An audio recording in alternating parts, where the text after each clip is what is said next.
श्री रामकृष्ण के रामलला। लेखक स्वामी उरुक्रमानंद जी। रामकृष्ण मिशन, साधना कुटीर, ओंकारेश्वर, मध्य प्रदेश। वर्तमान परिप्रेक्ष्य में सर्वविदित है कि भगवान श्री रामचंद्र जी को 14 वर्षों का वनवास हुआ था और उसे पूरा करने के पश्चात वे अयोध्या में पुनः लौट आए थे। परंतु हमारे रामलला को तो मानो लगभग 500 वर्षों का वनवास मिला था।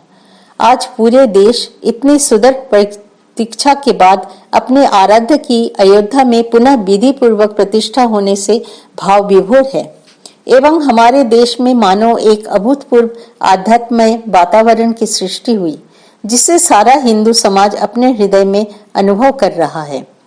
हर एक राम भक्त के मन में एक बार अपने आराध्य को अयोध्या में जाकर देख आने की तीव्र इच्छा हो रही है। आज लाखों की संख्या में राम भक्त अयोध्या जा रहे हैं। ऐसा भला क्यों हो रहा है?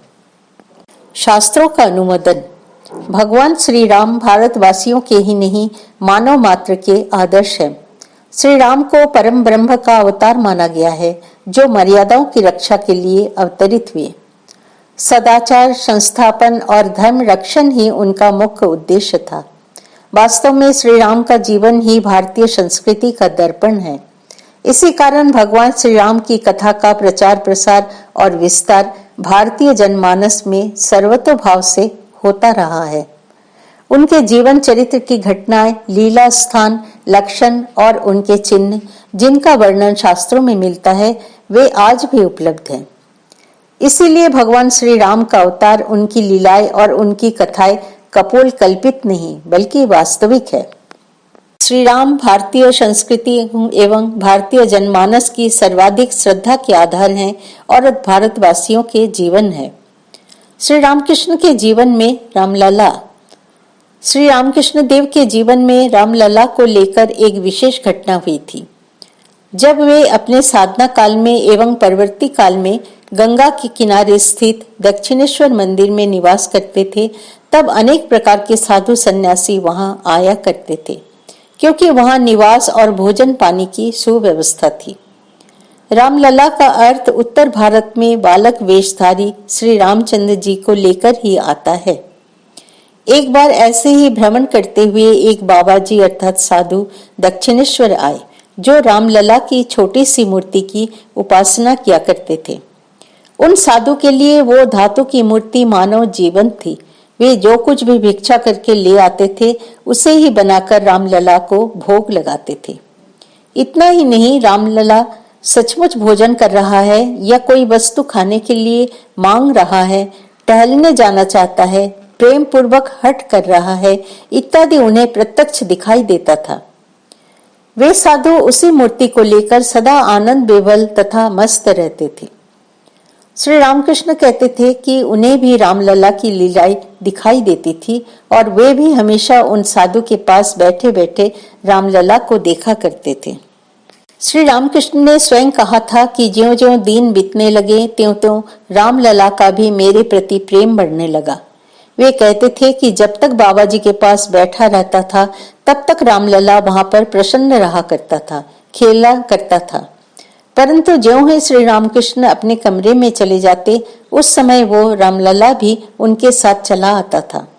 उनके मना करने पर भी रामलला उन साधु के पास नहीं ठहरता था। पहले पहल श्री रामकृष्ण ये समझते थे कि वे अपनी धुन में ही इस तरह का अनुभव कर ऐसा देखा करते हैं। अन्यथा जो साधु उस जागृत विग्रह की इतनी श्रद्धा भक्ति पूर्वक सेवा कर रहे हैं, उस साधु की अपेक्षा उनसे उस रामलला का प्रेम होना कभी संभव हो सकता है? किंतु उनकी इस धारणा का भला मूल्य ही क्या था? वे सचमुच देखा करते थे कि वो प्रत्यक्ष रूप से उनके साथ साथ चलता था, नाचता था और आगे पीछे दौड़ा करता था। कभी गोद में चढ़ने की ही हट करता था। यदि वे अपनी गोद में ले लेते तो किसी तरह गोद में रहना नहीं चाहता। नीचे उतरकर धूप में दौड़ा करता, कांटेदार झाड़ियों में जाकर फूल तोड़ता या गंगा जी में उतरकर उछल कूद मचाता था। श्री रामकृष्ण उसे मना करते, परंतु वो तो बिल्कुल भी उनकी बातों पर ध्यान नहीं देता। वो अपनी सुंदर कमल के समान आंखों से उन्हें देखता और मुस्कुराता था और पुनः मस्ती शुरू कर देता था। अथवा दोनों होठों को फुलाकर मुंह बनाकर उनके साथ उपहास करने लगता था। तब क्रोधित होकर श्री रामकृष्ण उसे जबरदस्ती पकड़कर पानी से या धूप में से अपने कमरे में बंद करके वहीं खेलने के लिए कहा करते थे। कभी कभी तो जब भी अधिक उधम मचाता तो श्री रामकृष्ण उसे थप्पड़ भी लगा दिया करते थे। मार खाकर वो अपने सुंदर ओठों को फुलाकर सजल नेत्रों से उनकी ओर देखता रहता था। उस समय उनके मन में कष्ट होता और वे रामलला को गोद में लेकर स्नेहपूर्वक शांत किया करते थे। श्री रामकृष्ण कहते थे कि वे ठीक ठीक ऐसा ही देखा करते थे और उसके साथ ऐसे ही आचरण भी किया करते थे।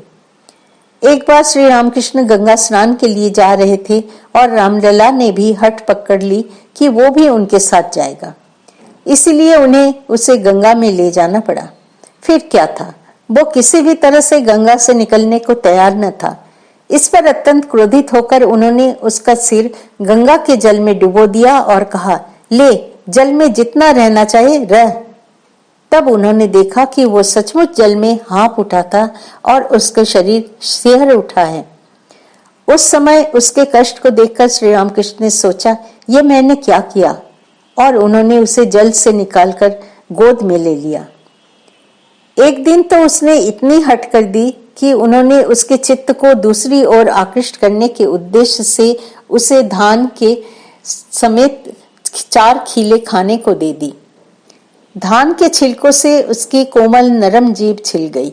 यह देखकर उन्हें बहुत ही कष्ट हुआ और वे रोने लगे तथा उसकी ठोड़ी पकड़कर कहने लगे, माता कौशल्या जिस मुंह में यह सोचकर कि कहीं लग न जाए खीर मलाई नवनीत आदि भी अत्यंत सावधानी के साथ खिलाया करती थी, मैं इतना अभागा हूँ कि उस मुंह में ऐसी तुच्छ वस्तु देते मेरे मन में थोड़ा भी संकोच नहीं हुआ।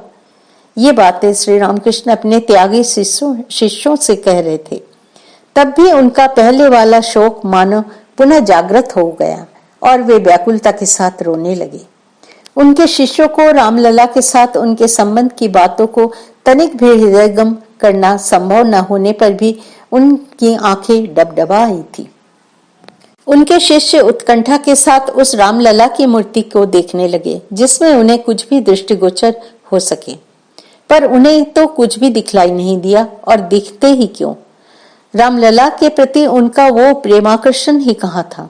श्री रामकृष्ण देव की तरह उनके हृदय में श्री रामचंद्र जी का भाव घनीभूत होकर उनके भाव नेत्र कहाँ खुले थे, जिससे वे बाहर भी जीते जागते रामलला का दर्शन कर सके। वे तो उसे एक छोटे खिलौने के रूप में ही देखते थे और ये सोचा करते थे कि श्री रामकृष्ण देव जो कुछ कहते हैं क्या ऐसा हो सकता है अथवा उसका होना क्या संभव है। सांसारिक विषयों में हमारी भी यही दशा है। अविश्वास का बोझ लेकर हम बैठे हुए हैं। देखो ना, ब्रह्मज्ञ ऋषि ने कहा, सर्व खलविदम ब्रह्म नेहा नानास्ति किंचन। संसार में एक सच्चिदानंद ब्रह्म वस्तु के अतिरिक्त और कुछ भी नहीं है। इसे सोचकर हम सोचते हैं संभव तो यह ठीक ही होगा। संसार की ओर हमने आंखें उठाकर देखा, किंतु ढूंढने पर भी हमें एकमेवा द्वितीयम ब्रह्म वस्तु का कुछ भी पता नहीं चला। केवल लकड़ी, मिट्टी, घर द्वार, मनुष्य, गाय तथा नाना प्रकार की वस्तुएं ही दिखलाई देती हैं। हमें वो अलौकिक रामलला की कीड़ा कभी दिखलाई ही नहीं देती। यदि पुरातन ऋषिगण आकर हमसे कहे, नहीं भाई यह बात नहीं है, देह मन वाणी से संयम तथा पवित्रता का अभ्यास कर तुम एकाग्र चित्त बनो, अपने चित्त की चंचलता को दूर करो, तभी हमने जो कुछ कहा है उसे तुम समझने तथा देखने में समर्थ होगे। यह संसार ही तुम्हारे हृदयस्थ भावों का घनीभूत प्रकाश है। उपसंहार: यदि हम अपने भावों को शुद्ध रखें तथा ऋषि वाणी पर विश्वास रखें एवं अपनी भक्ति तथा व्याकुलता से ईश्वर के चरणों में समर्पित हों, तभी हमें मृण्मयी मूर्ति में उस चिन्मयी सत्ता का आभास एवं दर्शन तक हो जाएगा। इसे ही रामलला के इस दृष्टांत से रामकृष्ण देव ने सिद्ध कर दिखाया था। अयोध्या में हमारे रामलला प्रतिष्ठित हो चुके हैं। माननीय प्रधानमंत्री श्री नरेंद्र मोदी जी ने 22 जनवरी 2024 को रामलला मंदिर के प्रतिष्ठा दिवस पर सत्य ही कहा था अब हमारे रामलला टेंट में नहीं रहेंगे। हम बहुत पहले ही इस स्थान को पाने के अधिकारी थे, परंतु कुटिल लोगों की कुटिलताओं ने जटिलता का निर्माण कर दिया। इसके परिणाम स्वरूप अपनी ही चीज पाने से हमें इतने वर्षों तक वंचित रहे। परंतु वेदवाणी सार्थक हुई और सत्यमेव जयति नान्यतम अथर्ववेद मुंडकोपनिषद, सत्य जो स्वयं प्रकाशित है उसे षड्यंत्र पूर्वक भला कब तक ठुठलाया जा सकता है। सचमुच आज रामलला के लिए एक भव्य एवं दिव्य मंदिर निर्मित हो चुका है। आओ हम सनातन हिंदू श्री राम के भक्त उस मनोहर मंदिर का दर्शन करें एवं उन रामलला की छवि को अपने मन में बसाए एवं अपनी भक्ति उपासना से अपने हृदय में उन्हें चिन्मय रूप से प्रतिष्ठित कर अपने जीवन को धन्य बनाए। जय श्री राम।